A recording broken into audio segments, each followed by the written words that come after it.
Assalamualaikum warahmatullahi wabarakatuh. Anak-anak, kali ini kita akan belajar bagaimana cara menentukan struktur dari teks fabel. Sebelumnya kita kan sudah belajar ya, struktur teks fabel itu ada 4. Yang pertama orientasi, yang kedua komplikasi, yang ketiga resolusi, dan yang keempat koda. Di sini Ibu ada sebuah contoh fabel yang berjudul Kupu-kupu Berhati Mulia. Nah, sekarang kita tentukan mana bagian orientasi, komplikasi, resolusi, dan koda. Nah, ini sudah ya. Judulnya Kupu-kupu Berhati Mulia. Perhatikan, kita ingat lagi bahwa bagian orientasi itu adalah bagian pengenalan tokoh dan latar. Pastinya ada di awal cerita ya. Perhatikan di sini. Pada suatu hari ada seekor semut berjalan-jalan di taman. Ia sangat gembira bisa berjalan-jalan melihat taman yang indah. Sang semut berkeliling taman sambil menyapa binatang yang berada di taman tersebut. Perhatikan, di sini jelas bahwa di dalamnya menjelaskan ada seekor semut ya. Jadi di sini terlihat penjelasan tentang tokoh ya nak ya. Tokohnya adalah semut dan juga latarnya adalah taman. Oke. Sebenarnya nanti juga ada pengenalan tentang kepompong, tapi di sini disebut dengan orientasi ya. Kita tulis orientasi. Nah, ini bagian orientasi ya pada paragraf pertama. Kemudian paragraf selanjutnya sudah masuk ke dalam komplikasi. Jadi komplikasi itu adalah pengenalan masalah ya. Terdapat masalah yang ada di cerita tersebut. Nah, masalahnya tentang apa? Di sini bisa terlihat bahwa bagian ini sudah termasuk ke dalam komplikasi. Kenapa? Karena di dalamnya sudah terdapat penjelasan atau cerita bagaimana masalah itu terjadi, yaitu masalahnya tentang apa? Masalahnya tentang bahwa si semut itu mengejek bentuk kepompongnya kupu-kupu ya. Kemudian sang semut membanggakan diri.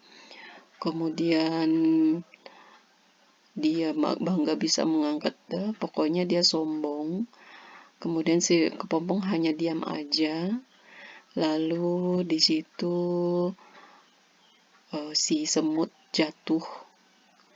Kemudian hampir tenggelam dan minta tolong. Nah itu apa namanya klimaksnya ya masalahnya. Maka di sini disebut dengan komplikasi. Nah, ini bagian komplikasi sebentar. Komplikasi. Nah, setelah bagian komplikasi, orientasi. Mana bagian orientasi? Orientasi itu adalah penyelesaian masalah ya. Jadi masalahnya tadi tentang si semut yang sombong kepada si kepompong, kemudian semut itu tenggelam, itu masalahnya. Kemudian orientasinya, resolusi ya, resolusinya itu atau penyelesaian masalahnya itu bagaimana? Yaitu penyelesaian masalahnya itu pada saat si kupu-kupu melihat kejadian tersebut, kemudian kupu-kupu membantu semut yang tenggelam tadi, ya. Nah, itu disebut dengan orientasi. Kita tulis di sini orientasi. Orientasi ya. Nah, ini bagian orientasi. Dari mulai kupu-kupu melihat semut, kemudian mencoba untuk membantu si semut yang tenggelam. Kemudian si semut memuji kupu-kupu tersebut, kemudian kupu-kupu menjawab bahwa aku adalah kepompong yang pernah kau ejek. Nah, oke. Itu bagian orientasi ya. Nah, terakhir itu adalah bagian koda. Bagian koda ini adalah bagian di mana terdapat pesan atau amanat yang terkandung di dalam cerita fabel tersebut. Biasanya koda diletakkan di akhir cerita ya, nak ya. Nah, ini perhatikan, ini adalah bagian kodanya. Ini bagian koda yang tidak tersurat atau tidak tertulis ya, nak ya. Jadi fabel ini termasuk ke dalam jenis fabel yang tanpa koda sebenarnya. Kenapa disebut tanpa koda? Karena kodanya itu tidak ditulis secara langsung, melainkan masuk ke dalam sebuah cerita. Perhatikan, ternyata kepompong yang dulu ia ejek sudah menyelamatkan dirinya. Akhirnya, sang semut berjanji kepada kupu-kupu bahwa ia tidak akan menghina semua makhluk ciptaan Tuhan. Tidak akan menghina semua makhluk ciptaan Tuhan. Di sini tersirat bahwa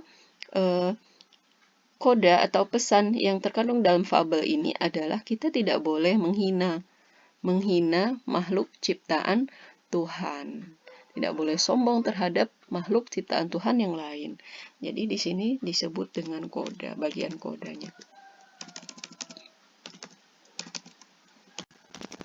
Ya, ini bagian kodanya ya. Koda yang tidak terlihat ya. Koda yang tidak tersirat. Jadi ini termasuk ke dalam fabel tanpa koda. Kemudian ini juga termasuk ke dalam fabel adaptasi ya. Kenapa? Karena si tokoh tadi mempunyai sifat seolah-olah seperti manusia. Yang misal si semut sombong dan lain-lain. Nah, bagaimana fabel dengan koda? Ibu sudah punya contoh di sini. Ibu punya sebuah fabel yang berjudul Beruang dan Lebah. Nah, perhatikan. Ini adalah salah satu contoh fabel dengan koda. Nah, sekarang kita tentukan bagaimana bagian orientasi atau pengenalan tokoh, pasti di awal ya, Nak ya. Di sini sudah jelas bahwa dijelaskan ada seekor beruang di hutan. Nah, berarti di sini termasuk ke dalam orientasi. Kita tulis orientasi. Perhatikan beruang menemukan pohon tumbang dihuni oleh sekelompok lebah. Nah, ini pengenalannya ya. Ada tokoh beruang dan lebah. Oke, lanjutkan dengan bagian komplikasi. Nah, bagian komplikasi itu, ingat bagian komplikasi itu adalah bagian di mana adanya masalah di cerita tersebut. Nah, ini mulai komplikasi itu di sini. Beruang mulai mengendus-endus sarang lebah. Ia melihat ke dalam sarang. Beruang berharap lebah tidak sedang dan lain-lain. Ternyata pada saat ia menengok ke dalam sarang, kelompok lebah sedang menuju ke sarangnya. Tidak dapat dihindari, kawanan lebah banyak tersebut menyerang beruang. Nah, ini bagian masalahnya ya, Nak ya. Berarti ini bagian komplikasi. Nah, kemudian bagian resolusi atau penyelesaian masalahnya mana? Nah, tadi kan masalahnya bahwa si beruang tadi mengendap-endap ke sarang lebah, akhirnya ketahuan sama lebah, kemudian diserang oleh lebah. Diserang oleh lebah. Orientasinya, resolusinya bagaimana?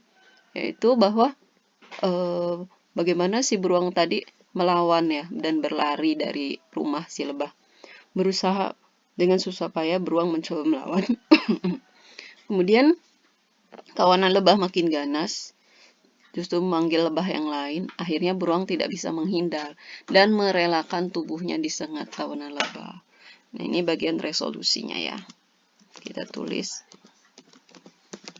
Nah, bagian resolusi. Dan yang terakhir itu adalah bagian koda. Perhatikan di sini terlihat beda dengan fabel yang pertama ya, Nak ya, bahwa pada fabel kedua ini penulis membuat koda secara langsung. Pesan moral atau amanat. Nah, perhatikan di sini. Jadi tidak masuk ke dalam cerita, melainkan sudah ditulis secara langsung bahwa pesan moral atau amanat yang terkandung dalam fabel ini apa sih? Bahwa tidak boleh tergesa-gesa dalam melakukan suatu hal, harus memberikan terlebih dahulu perasaan orang lain yang mungkin terganggu dengan apa yang kita lakukan. Ini termasuk koda. Nah, selesai. Ini cara menentukan mana bagian orientasi, komplikasi, resolusi, dan koda. Begitu juga dengan fabel yang pertama.